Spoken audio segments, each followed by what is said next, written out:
le plus grand chevalier de tous les temps. Voici le titre donné par l'archevêque Étienne Langton à Guillaume le Maréchal. Mais ce titre, il ne l'a pas demandé. Il l'a gagné au travers de ses actes. À la fin de sa vie, en 1219, il était l'homme le plus puissant et le plus respecté d'Angleterre. William Marshal, premier comte de Pembroke, également appelé Guillaume le Maréchal, était un soldat et un homme d'État anglo-normand.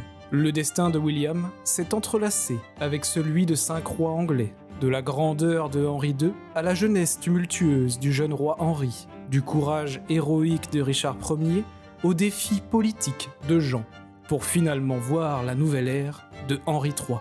Son nom résonne dans les annales de la chevalerie, symbole de bravoure et de loyauté dans un monde en proie au chaos.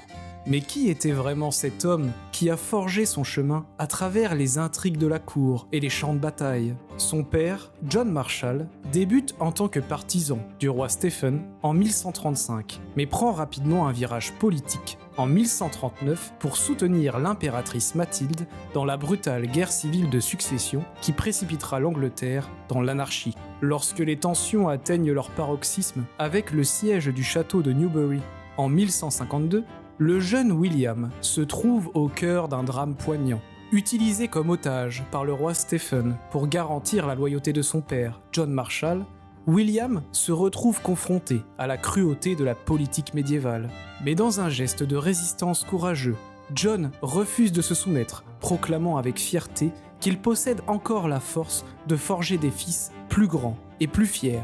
Dans un moment d'émotion intense, une tentative désespérée est faite pour projeter William depuis une pierrière, une sorte de trébuchet, en direction du château, un acte symbolique de la barbarie de la guerre. Mais même face à la pression insoutenable, le roi Stephen hésite à infliger des dommages au jeune William. Captif de la couronne pour de longs mois, William ne retrouve sa liberté qu'après la conclusion de la paix, scellée à Winchester le 6 novembre 1153. Cet accord marque la fin d'une ère de guerre civile, mais pour William Marshal, c'est le début d'une légende qui traversera les siècles. Dépourvu d'héritage et de fortune, il doit se frayer un chemin dans un monde d'intrigues et de lutte de pouvoir. À l'âge de 12 ans, alors que l'avenir de sa famille est incertain, il est envoyé au château de Tancarville, en Normandie, pour y recevoir une éducation auprès de William de Tancarville, un puissant magnat et cousin de sa mère. C'est là que débute son apprentissage de chevalier, imprégné d'histoire biblique, de prières en latin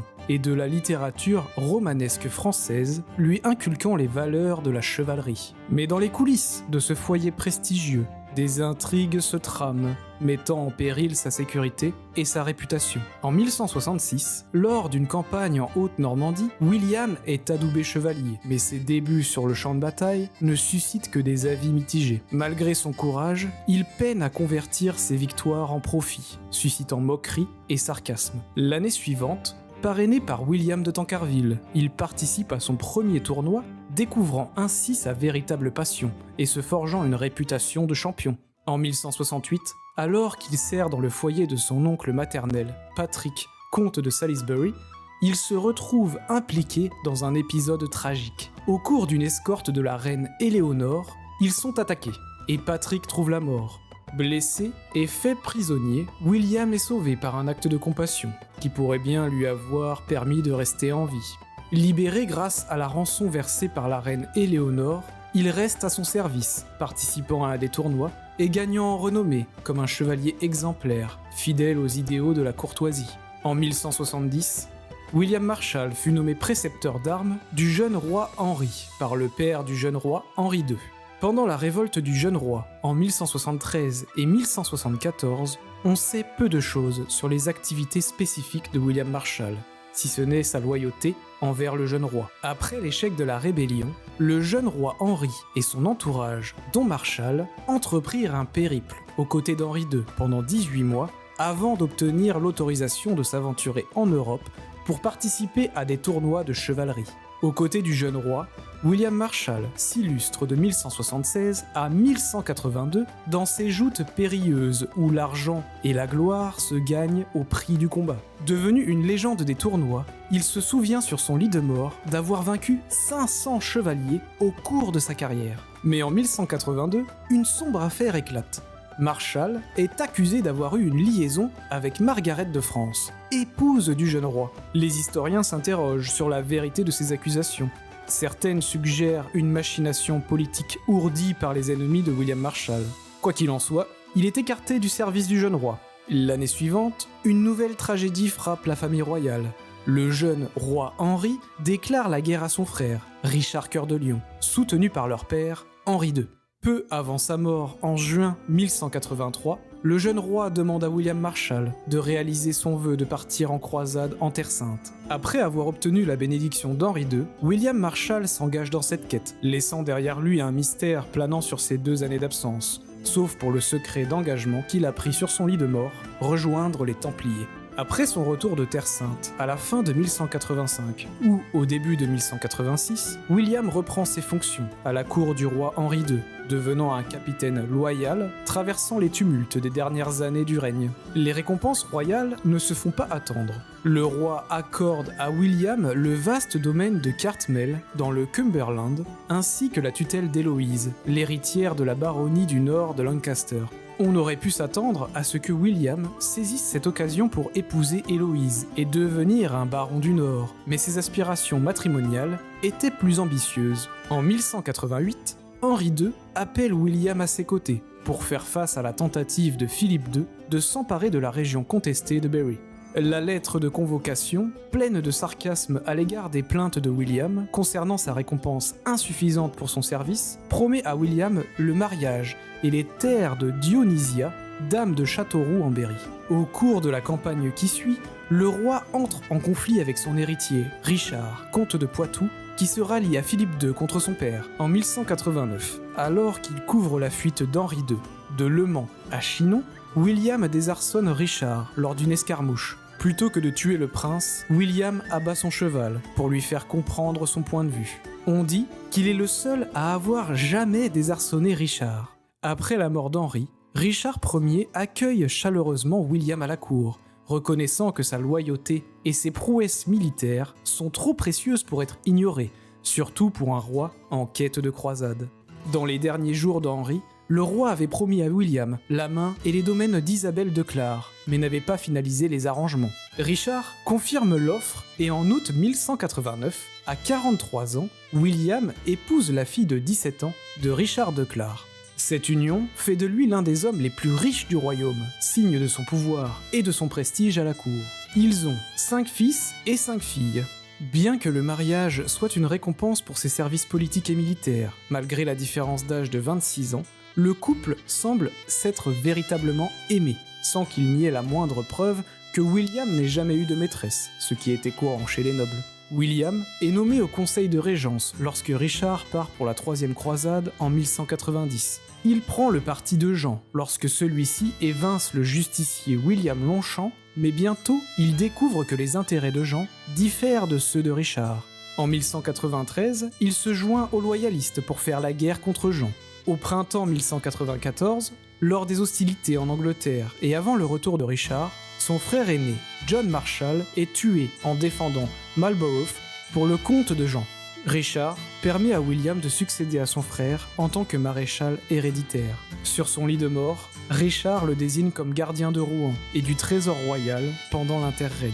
William a soutenu le roi Jean lorsqu'il est devenu roi en 1199, s'opposant à ceux qui défendaient les revendications d'Arthur de Bretagne, le fils adolescent du frère aîné de Jean, Geoffrey. Alors que les armées capétiennes exerçaient une pression croissante sur la Normandie, William s'engagea vaillamment dans sa défense. Accompagnant le roi Jean lors de son départ du duché en 1203, leur relation se tendit après la perte de cette région stratégique. Chargé de négocier une trêve avec Philippe II de France en 1204, William saisit l'occasion pour protéger ses terres normandes. Initialement autorisé à rendre hommage au roi de France par Jean, William se retrouva dans une impasse lorsque Philippe exigea un homme exclusif.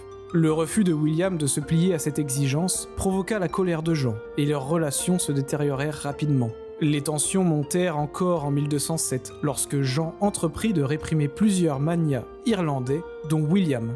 Malgré son départ pour Leinster en 1207, William fut rappelé et humilié à la cour en 1208, tandis que les terres irlandaises de sa famille étaient ravagées par les partisans de Jean. Cependant, la défaite de l'envahisseur Maelir marqua un tournant, permettant à William de retourner en Grâce et de poursuivre ses activités en Irlande. Impliqué dans les affrontements entre Jean et les familles Braose et Lacy en 1210, William survécut aux tempêtes politiques, demeurant fidèle à son roi. Sa loyauté fut récompensée lors de la signature historique de la Magna Carta en 1215, où il joua un rôle crucial en garantissant la succession du jeune Henri au trône. À la mort de Jean, c'est à William qu'est revenu l'honneur de veiller aux funérailles royales, reflétant ainsi l'influence et la confiance qu'il avait gagnée au cours de sa vie. Le 11 novembre 1216, à Gloucester, à la suite du décès du roi Jean, William Marshal fut désigné par le Conseil royal, composé des principaux barons ayant soutenu le roi Jean pendant la première guerre des barons, pour assurer la protection du jeune roi Henri III, âgé de 9 ans, et exercer la régence du royaume. Malgré son âge avancé, environ 70 ans, il fit preuve d'une énergie remarquable dans la conduite de la guerre contre le prince Louis et les barons rebelles. À la bataille de Lincoln, il mena une charge à la tête de l'armée du jeune roi, remportant ainsi la victoire. Alors qu'il se préparait à assiéger Louis à Londres, la guerre prit fin grâce à la victoire navale de Hubert de Burgh dans le détroit de Douvres. William fut critiqué pour la générosité des conditions qu'il accorda à Louis et aux rebelles en septembre 1217, mais son règlement était motivé par une diplomatie éclairée et le désir de libérer rapidement l'Angleterre de la présence française. La modération et le compromis furent les principes directeurs de la politique de William Marshal, dans l'espoir de garantir la paix et la stabilité pour son jeune souverain. Avant et après la conclusion de la paix de 1217, il réaffirma la Magna Carta, apposant sa signature en tant que témoin parmi les barons. William Marshal, dont la santé avait toujours été robuste, fut soudainement confronté à la maladie et à la douleur au début de l'année 1219. Conscient de sa fin prochaine, il convoqua son fils aîné, également prénommé William, ainsi que ses fidèles chevaliers, et quitta la tour de Londres pour son domaine à Caversham, dans le Berkshire, près de Reading. Là, il rassembla les barons, le roi Henri III, le légat papal Pandulf Verraccio, le justicier royal Hubert de Burgh et Pierre des Roches, évêque de Winchester et tuteur du jeune roi, pour une réunion décisive. Rejetant les prétentions de l'évêque à la régence, il confia cette responsabilité au légat papal, signe de son manque de confiance envers les magnats présents. Accomplissant ainsi le vœu qu'il avait formulé pendant la croisade, il fut admis dans l'ordre des Templiers sur son lit de mort. William s'éteignit paisiblement le 14 mai 1219 à Caversham, entouré de ses proches. Son tombeau peut encore être visité dans l'église du Temple à Londres. Si cette vidéo vous a plu, vous pouvez aller voir celle sur Éric le Rouge qui s'affiche à l'écran. N'oubliez pas de liker cette vidéo et de vous abonner pour plus de récits captivants et terrifiants. Merci de m'avoir rejoint aujourd'hui et à bientôt.